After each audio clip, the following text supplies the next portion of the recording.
ಎಲ್ಲರಿಗೂ ಸ್ವಾಗತ. ಈ ದಿನ ಕಿಂಗ್ ಕೊಹ್ಲಿಯ ಬಗ್ಗೆ ಮಾತಾಡೋಣ ಬನ್ನಿ. ಮೊದಲಿಗೆ ವಿರಾಟ್ ಕೊಹ್ಲಿಯವರ ಈ ಒಂದು ಕೆರಿಯರ್ ಇನ್ನೇನು 2027 ವರ್ಲ್ಡ್ ಕಪ್ಪಿಗೆ ಎಂಡ್ ಆಗುತ್ತೆ ಅಂತ ಎಲ್ಲ ನಮಗೆ ಗೊತ್ತಿರುವಂಥ ವಿಷಯ. ಅದರಲ್ಲಿ ಅವರು 100 ಶತಕವನ್ನ ಬಾರಿಸ್ತಾರ, ಸಚಿನ್ ತೆಂಡೂಲ್ಕರ್ ಅವರ ರೆಕಾರ್ಡನ್ನು ಮುರಿತಾರ ಎಂಬುದು ಎಲ್ಲರಲ್ಲಿ ಕಾಡಿರುವಂಥ ಪ್ರಶ್ನೆ.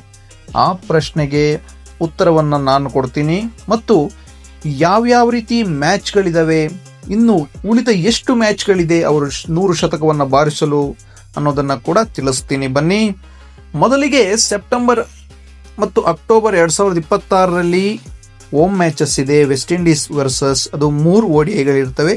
ಅದಾದಮೇಲೆ ನವೆಂಬರ್ 2026ರಲ್ಲಿ ನ್ಯೂಜಿಲೆಂಡ್ಗೆ ಟೂರ್ ಮಾಡಿ ಅಲ್ಲಿ 5 ODI ಮ್ಯಾಚನ್ನು ಆಡ್ತಾರೆ. ಇದು ಗುಡ್ ಅದು. ಮತ್ತು ಇನ್ನೊಂದು ಡಿಸೆಂಬರ್ 2026ರಲ್ಲಿ ಹೋಮ್ ಮ್ಯಾಚನ್ನು ಆಡ್ತಾರೆ ಶ್ರೀಲಂಕಾ ಮೇಲೆ, ಅದು 3 ODI ಇರುತ್ತೆ.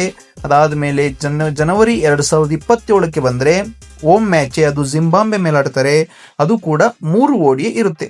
ಮತ್ತು ಇತ್ತೀಚೆಗೆ ಇನ್ನೊಂದು ಏನಪ್ಪಾ ಅಂದರೆ ಏಷ್ಯಾ ಕಪ್ ಕೂಡ 50 ಓವರ್ನ ಫಾರ್ಮ್ಯಾಟ್ ಇರುತ್ತೆ. ಏನಕ್ಕೆ ಅಂದರೆ ಯಾವ ವರ್ಲ್ಡ್ ಕಪ್ ಆ ವರ್ಷದಲ್ಲಿ ಇರುತ್ತೆ ಆ ಒಂದು ಫಾರ್ಮ್ಯಾಟನ್ನು ಆಡಿಸುವಂಥದ್ದು ಸಹಜವಾಗಿರುತ್ತದೆ. ಅದರಿಂದ ಈ ಬಾರಿ ಬಾಂಗ್ಲಾದೇಶ ಏಷ್ಯಾ ಕಪ್ಪನ್ನು ಹೋಸ್ಟ್ ಮಾಡ್ತಿದೆ ಅನ್ನೋ ಒಂದು ವಿಷಯ ಕೂಡ ಬಂದಿದೆ.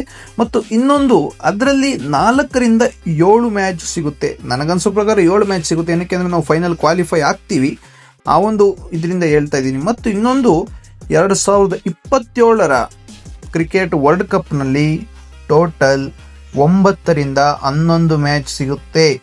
ಇಷ್ಟೆಲ್ಲವನ್ನು ನಾವು ಸೇರಿಸಿಕೊಂಡಾಗ 30ರಿಂದ 33 ಮ್ಯಾಚ್ಗಳನ್ನು ನಾವು ವಿರಾಟ್ ಕೊಹ್ಲಿ ಅವರ ಒಂದು ಬತ್ತಳಿಕೆಯಲ್ಲಿ ಈಗ ಇದೆ.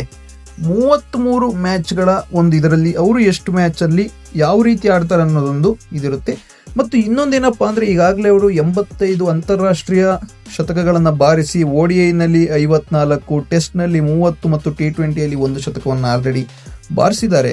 ಮತ್ತು ಇದು ಸುದೀರ್ಘವಾದಂತೆ ಇವರ ಕೆರಿಯರು 19 ವರ್ಷ 3 ತಿಂಗಳಾಗುತ್ತೆ ಅವರು ಕ್ರಿಕೆಟ್ ವರ್ಲ್ಡ್ ಕಪ್ 2027 ಮುಗಿಸಿದ್ರೆ. ಹಾಗೆ ಸಚಿನ್ ಕೂಡ ಅತ್ಯಂತ ಸುದೀರ್ಘವಾದಂತಹ ಒಂದು ಇದನ್ನು ದಾಖಲೆಯನ್ನು ಮಾಡಿದಂಥವ್ರು. ಅವರು ಕೂಡ 24 ವರ್ಷ ಕ್ರಿಕೆಟನ್ನು ಆಡಿದಂತಹದ್ದು, ಅದು ಕೂಡ ಒಂದು ದಾಖಲೆ.